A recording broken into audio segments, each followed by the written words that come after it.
This is the book of James, chapter 4, verse 14, and it reads, "Whereas ye know not what shall be on the morrow, for what is your life?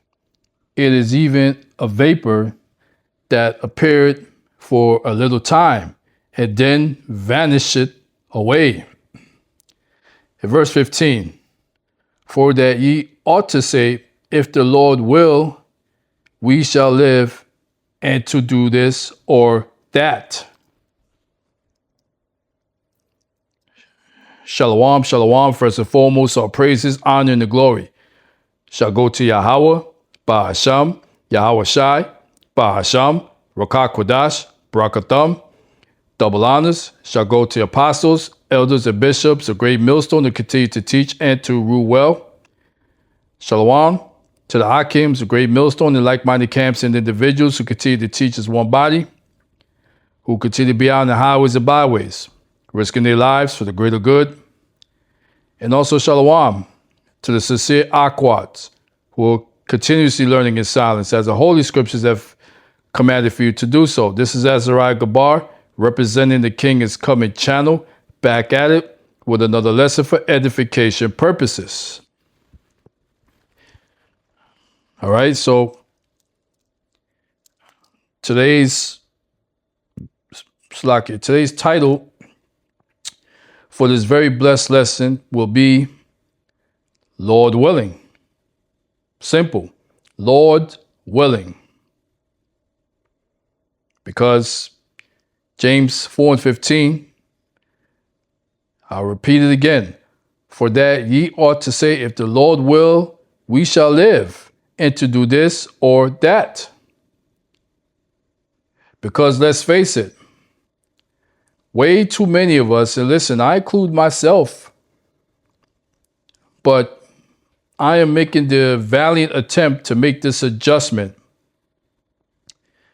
When we say, for instance, all right, tomorrow I'll fly down to Florida, let's say, and we'll come, we'll hang out, we'll do this. You set up this whole itinerary in advance. All right? Not realizing that it's not up to your will if these things shall come to pass. It's the Lord's will. Because I'm going to go back to James 4:14. "Whereas ye know not what shall be on the morrow, for what is your life? It is even a vapor that appeareth for a little time, and then vanisheth away." Okay, so you don't know what tomorrow may be lined up for you. Okay, you don't know that. So this is what gets the Lord upset,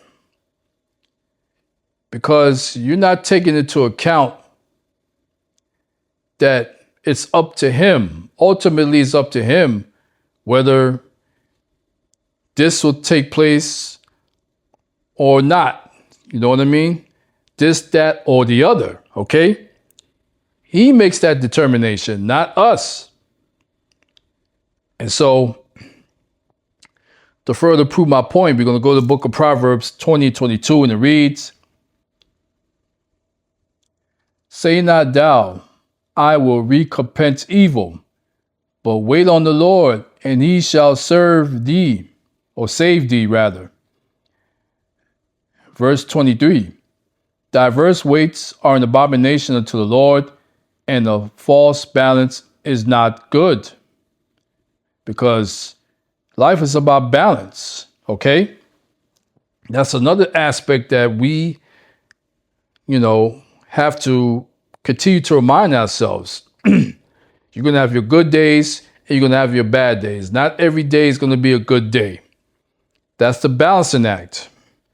All right? And then we go to verse 24, and here's a point.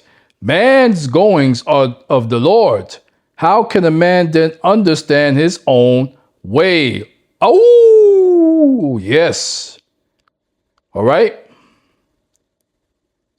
So this precept of Proverbs 20:24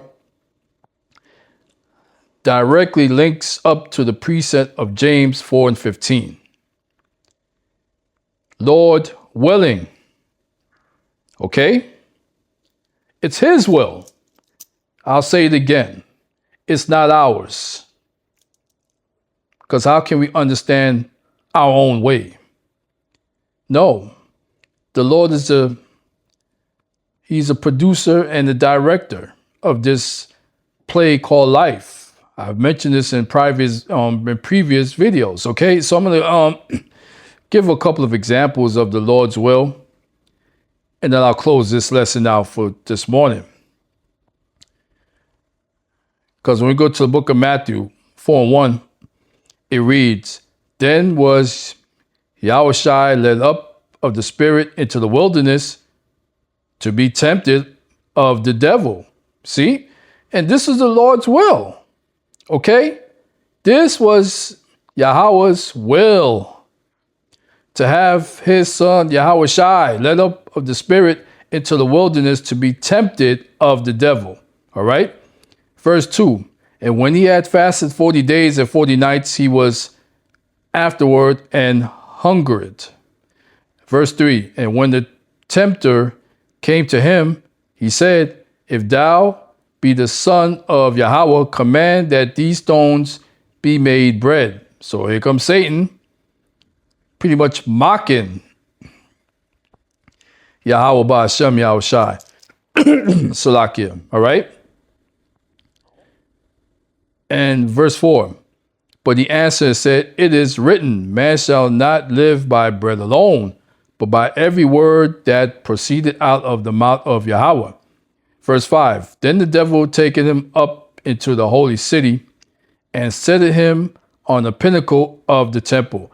Verse 6, "And said unto him, If thou be the son of Yahweh, cast thyself down, for it is written, He shall give his angels charge concerning thee, and in their hands they shall bear thee up, lest at any time thou dash thy foot against a stone." Verse 7, "Yahushua said unto him, It is written again, Thou shalt not tempt the Lord thy Yahweh." Verse 8, "Again the devil taken him up into an exceeding high mountain, and showed him all the kingdoms of the world, and then Salakia and the glory of them." Verse 9, "And said unto him, All these things I will give thee, if thou wilt fall down and worship me." And here's a point. Verse 10, "Then said Yahushua unto him, Get thee hence, Satan, for it is written, Thou shalt worship the Lord thy Yahweh, and him only shalt thou serve." Okay? So again, it was Yahweh's will to have his son Yahushua be tested by Hashatan. Because this is what it's all about. And especially in these last days, in these end times, with this hour of temptation, aka that MOTB becoming very soon, very, very soon mandate, right? He's testing us, okay? So I don't know how many times we got to go to Revelation 13:16, all right?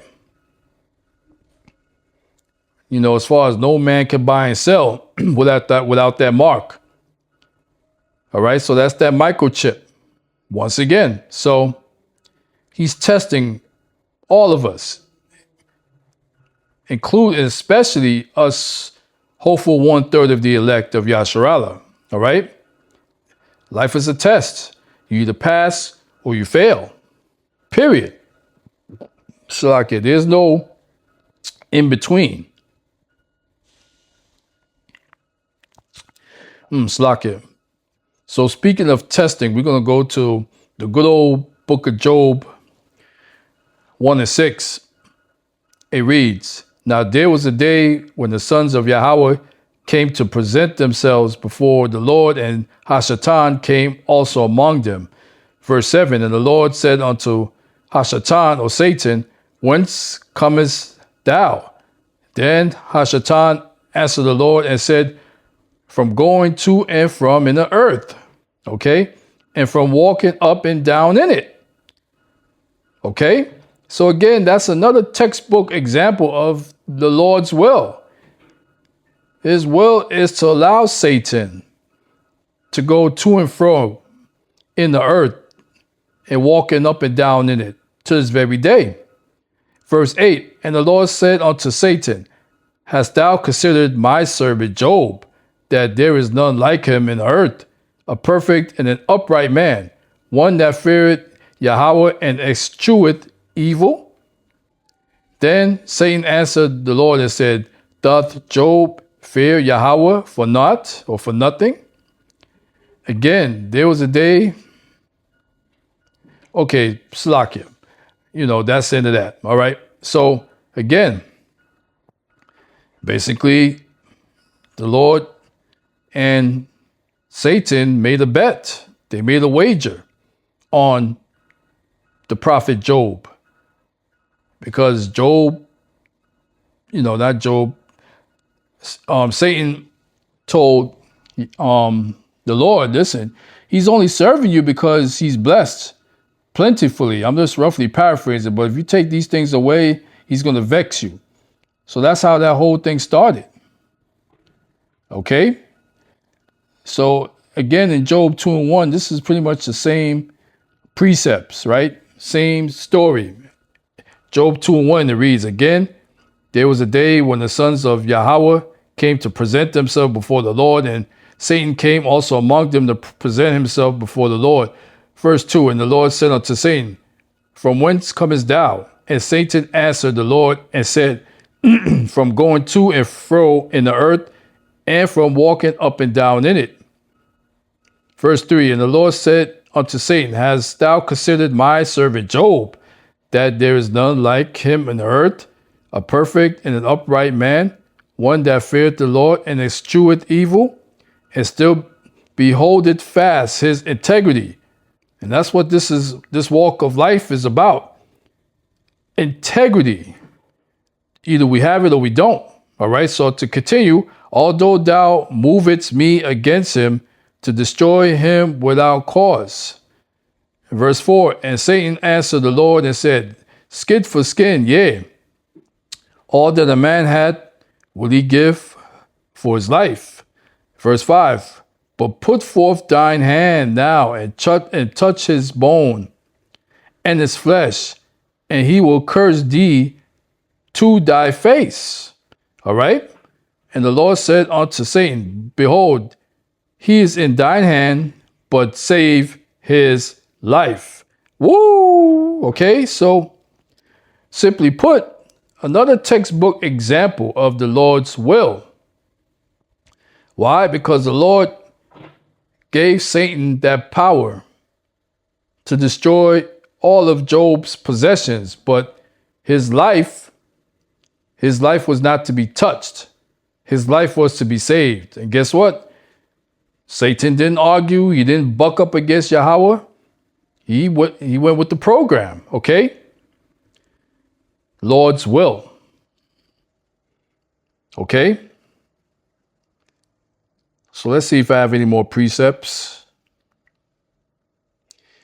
No, that's it. That's it for today, as far as the precepts for Lord will, or Lord willing. All right? So, particularly you 2/3 Jakes out there that still want to lollygag out there in the world and not taking the Lord's will seriously, well, guess what? It's going to be heavy-duty ramifications and repercussions. You heard? So with that being said, I'm going to close out this beautiful lesson for this morning. And as always, all praises, honor, and the glory shall go to Yahweh, Bahasham, Yahweh Shai, Bahasham, Makak, Kudash, Brakatam, Kwam, Yasharal, Arise Israel. And as always, Lord's willing, on to the next video. Shalom, shalom, shalom.